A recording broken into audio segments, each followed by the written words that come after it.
Hello बच्चों, स्वागत है आपका हमारे YouTube चैनल कैरियर प्रोग्रेस सेटों में।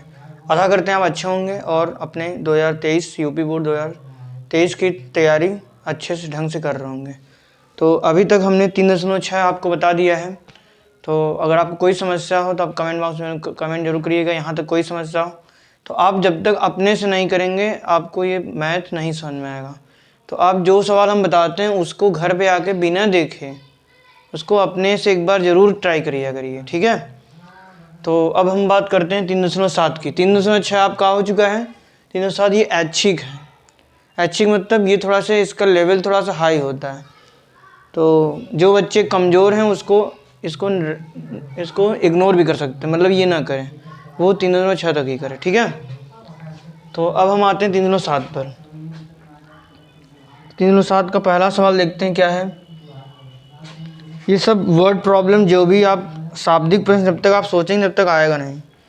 तो इसमें क्या लिखा है, दो मित्रों अनी और बीजू की आयु 3 वर्ष का अंतर है। तो अनी और बीजू की आयु में 3 वर्ष का अंतर है।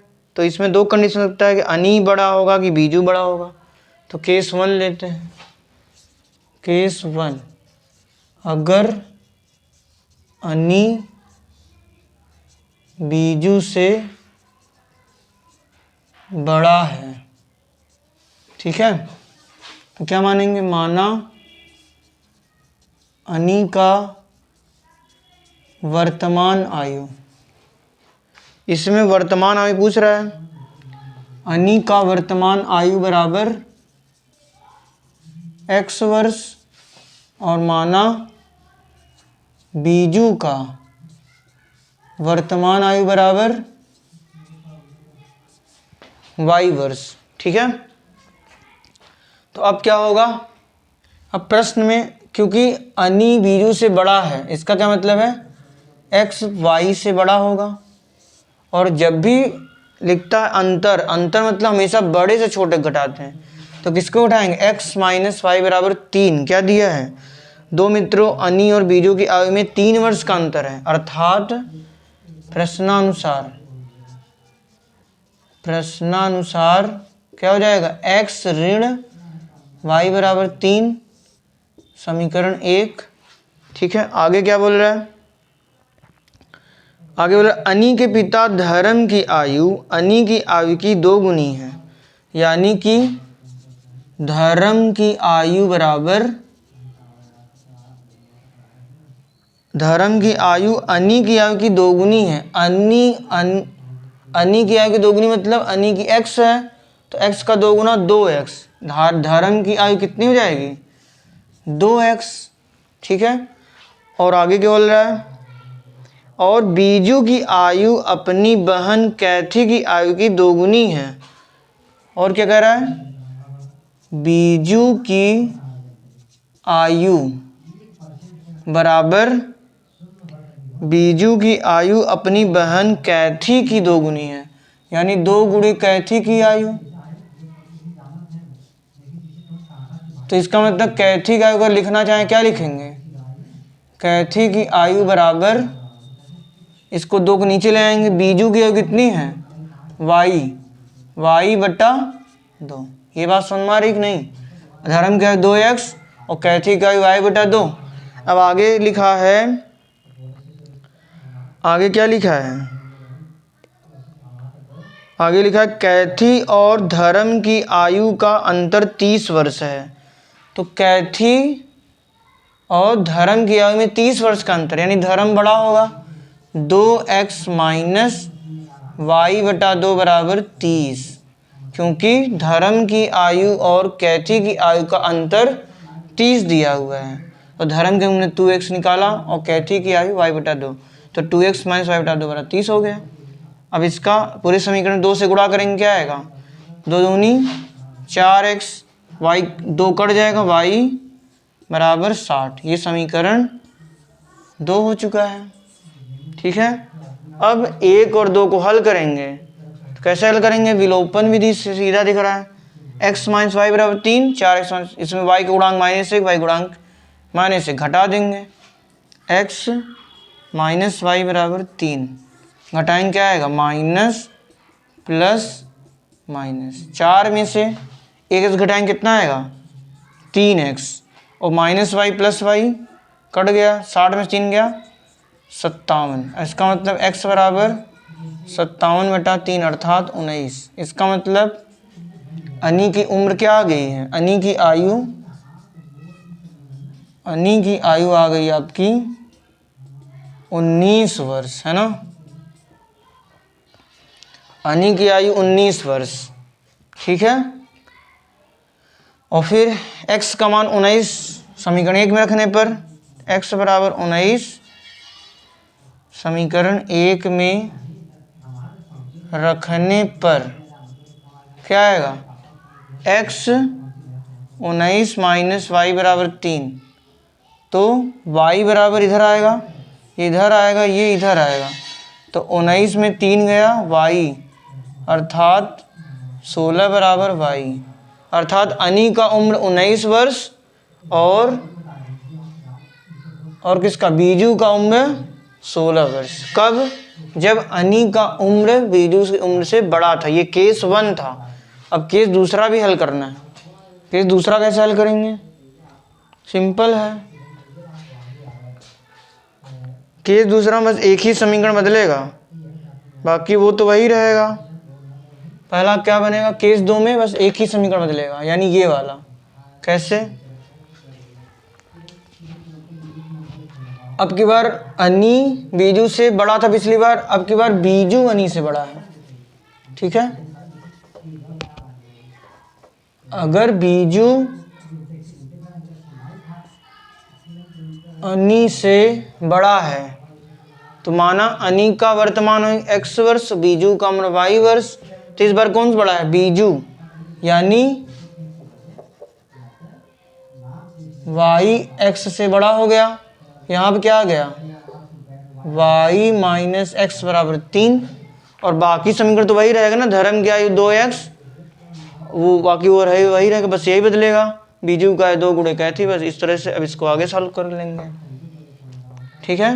यानी दूसरा समीकरण आपका 4x माइनस वाई और 60 ही रहेगा।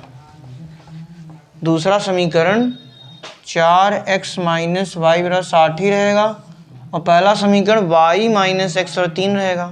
तो इसको ऐसे दे सकते हैं, माइनस एक्स प्लस वाई बराबर 3, इसको जोड़ देंगे तो 4x में से एक एक्स घटेगा 3x, 60 3 63, एक्स और क्या आ गया 63/3 अर्थात 21, यानी अनी का उम्र 21 वर्ष। अनी का आयु बराबर 21 वर्ष, और इस x का मान समीकरण 1 में रखने पर तो y माइनस 21 बराबर 3, तो y बराबर 24, अर्थात बीजू का उम्र क्या आ गया 24, ठीक है। तो दूसरे केस में अनी का उम्र आयु, अनी का आयु कितना है 21 वर्ष, और बीजू का आयु 24 वर्ष, ठीक है। आशा करते हैं आपको ये सवाल समझ में आया होगा। जिसको किसी प्रकार की कोई समस्या हो वो कमेंट बॉक्स में कमेंट जरूर करिएगा, ठीक है। अब आते हैं क्वेश्चन नंबर 2 पर। ये जितने भी शाब्दिक प्रश्न हैं, ये आप जब तक आप खुद से नहीं सोचेंगे तब तक आपको नहीं समझ में आएगा, ठीक है। आपको इसमें सोचना होता है, इस सोच को डेवलप करने के लिए, बढ़ाने के लिए ये सब सवाल दिए जाते हैं, ठीक है। तो अब हम आते हैं क्वेश्चन नंबर 2 पर। तो जो चैनल पर नए हों वो इस चैनल को सब्सक्राइब जरूर कर लीजिएगा, और ज़्यादा से ज़्यादा शेयर करिए ताकि हम और अच्छा आपको कंटेंट प्रोवाइड कर सकें, ठीक है। अगला सवाल क्वेश्चन नंबर 2। एक मित्र दूसरे से कहता है यदि मुझे 100 दे दो तो मैं आपसे 2 गुना धनी बन जाऊंगा। अब इसका केवल समीकरण हम बनाएंगे, हल आप लोग करेंगे, ठीक है। एक मित्र दूसरे से कहता है यदि मुझे 100 दे दो तो मैं आपसे 2 गुना धनी बन जाऊंगा। तो जो पूछ रहा है वह मान लेते हैं। बताइए कि उनकी क्रमशः क्या संपत्तियां थी। माना पहले मित्र की संपत्ति बराबर x रुपीस और दूसरे मित्र की संपत्ति बराबर y रुपया। ठीक है, आगे क्या बोला है? प्रश्नानुसार।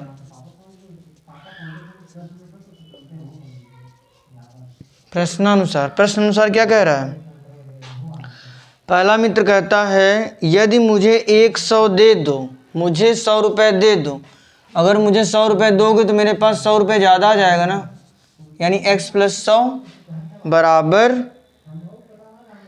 तो मैं आपसे 2 गुना धनी बन जाऊंगा। मैं आपको के 2 गुना हो जाऊं। कितना? आपसे। अगर आपने यानी दूसरे मित्र ने अगर 100 रुपये दिया तो उसका y रुपये था, जब 100 देता y 100 रुपीज़ कम हो जाएगा ना, 100 रुपये कम हो जाएगा, तो y में 100 घट गया। अगर मुझे पहला मित्र क्या बोला? अगर मुझे 100 रुपये मिल जाए यानी x + 100, तो मैं दूसरे मित्र के 2 गुना हो जाऊंगा। तो 2 गुणे उसके बाद कितना रहा? अगर उसने 100 रुपये दे दिया तो y - 100 हो गया। बात समझ में आ रही है? तो पहला समीकरण क्या बना? x + 100 बराबर 2y - 200। अब क्या लिखेंगे इसको? x - 2y और 100 + 200 मतलब 300। तो ये समीकरण 1 बन चुका है। ठीक है, अब दूसरे कंडीशन क्या बोल रहा है? प्रश्नानुसार दूसरा कंडीशन, पुनः प्रश्नानुसार अगली कंडीशन बोल रहा है।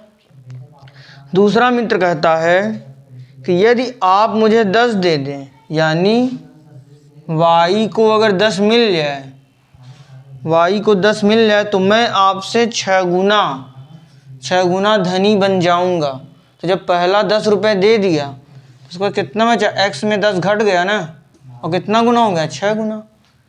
दूसरा कहता है अगर मुझे 10 रुपये मिल जाए तो मैं तुम्हारे पैसे का 6 गुना हो जाऊंगा।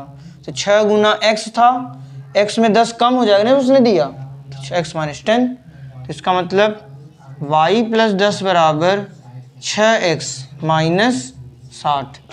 अर्थात क्या लिख सकते हैं? 6x में माइनस लगा दें और ये प्लस y, इसको इधर ले आए 10 और इधर आएगा +70 बराबर 0। ये समीकरण 2 है। अब सबसे अच्छा तरीका होता है इस विलोपन विधि से हल करना। यहाँ पे y है, यहाँ पे -2 है। अगर यहाँ पे 2 का गुणा कर दें तो -12x + 2y + 140, फिर दोनों को जोड़ दें तो y कट जाएगा, फिर आंसर आ जाएगा। तो इस तरीके से विलोपन विधि से हल हो जाएगा। इसके आगे आप लोग करेंगे। अब आते हैं प्रश्न संख्या 3 पर।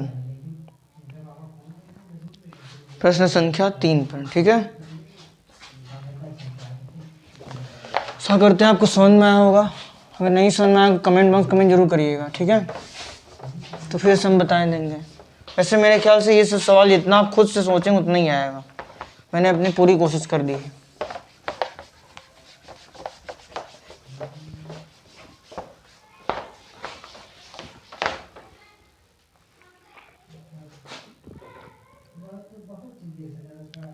एक रेलगाड़ी कुछ दूरी समान चाल से तय करती है। यदि रेलगाड़ी 10 किलोमीटर प्रति घंटा अधिक तेज चलती होती तो उसे नियत समय से 2 घंटे कम लगते।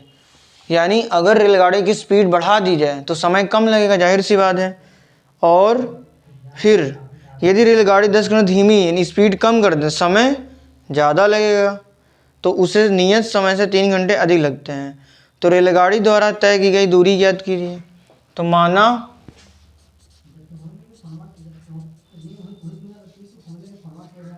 रेलगाड़ी की चाल बराबर x किमी प्रति घंटा और दूरी तय करने में लगा समय बराबर y घंटा। अतः कुल दूरी तय की गई बराबर x चाल गुणे समय अर्थात xy। ठीक है।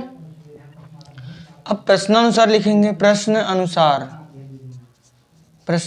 ये प्रश्न संख्या 3 है। 3.7 का क्वेश्चन नंबर 3। ठीक है। तो क्या कह रहा है प्रश्न अनुसार,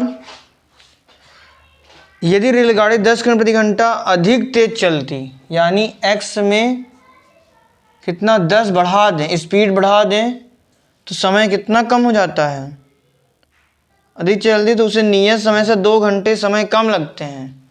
वैसे कितना समय लगता है y, अगर स्पीड बढ़ा दें 2 घंटा कम लगेगा, यानी y में घट जाएगा 2 बराबर ये दूरी चाल गुणे समय, दूरी तो वही रहता है, तो चाल गुणे समय बराबर दूरी x गुणे y ही रहेगा। क्या तो दूरी कभी बदलता है क्या? नहीं, केवल चाल और समय बदलता है, तो दूरी आपका x y रहेगा। तो इसको आगे सॉल्व करते हैं। x गुणे वाई, x गुणे -2, फिर 10 गुणे y, फिर 10 गुणे -2, तो x गुणे y एक्स वाई, x गुणे -2 -2x प्लस 10y और -20 बराबर एक्स वाई। ये एक्स वाई कट जाएगा, तो बचे क्या, -2x प्लस 10y -20 बराबर 0। 2 से भाग करने पर तो क्या आएगा, -x प्लस 5y -10 बराबर 0। अब इसको उधर माइनस से गुणा कर देंगे, क्या आएगा, x -5y प्लस 10 बराबर 0। तो ये समीकरण 1 बन गया। ठीक है, और पुनः प्रश्नानुसार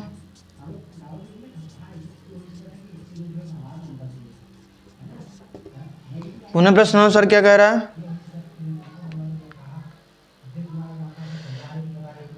यदि रेलगाड़ी 10 किलोमीटर प्रति घंटा धीमी चलती होती, यानी x में 10 कम कर दिया जाए, तो समय 2 घंटा अपने नियत समय से 3 घंटा अधिक लगता।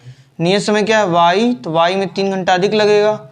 चाल गुणे समय, दूरी तो वही रहेगी ना x y, तो इसका मतलब इसको इसमें गुणा, इसका इसमें, इसका इसमें, फिर इसका इसमें, तो x into Y X Y, x into 3x -10y -30 बराबर एक्स वाई कट जाएगा।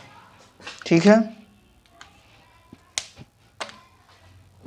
अब 3x अर्थात 3x -10y -30 बराबर 0।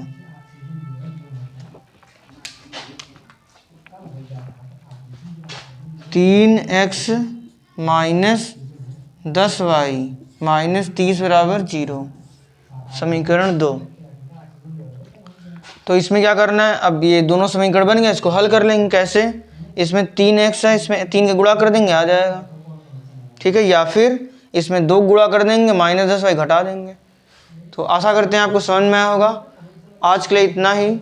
अब हम अगले वीडियो में आपका 3.7 ख़त्म कर देंगे, तो फिर हम चैप्टर 3 के कुछ MCQ इम्पॉर्टेंट MCQ करवाएंगे और फिर अच्छे सवाल कुछ करवाएंगे। ठीक है, तो आपके लिए बस इतना है, आप जो भी क्वेश्चन करवा रहे हैं उसको घर पे ज़रूर लगाइएगा, और NCERT के अलावा कोई किताब इसमें नहीं लगाने की जरूरत नहीं है। ठीक है, बाकी जो अच्छे बच्चे हों और भी केवल मनोहर रे या फिर वो राजीव प्रकाशन वाली किताब को प्रेफर कर सकते हैं। इन दो NCERT ज़्यादा, अगर NCERT आप 2-3 बार लगा लेंगे तो उससे NCERT को समझना है। ठीक है, उससे रिलेटेड सवाल आपके 90% चांसेस आते हैं। तो आज के लिए इतना ही। धन्यवाद। जय हिंद, जय भारत।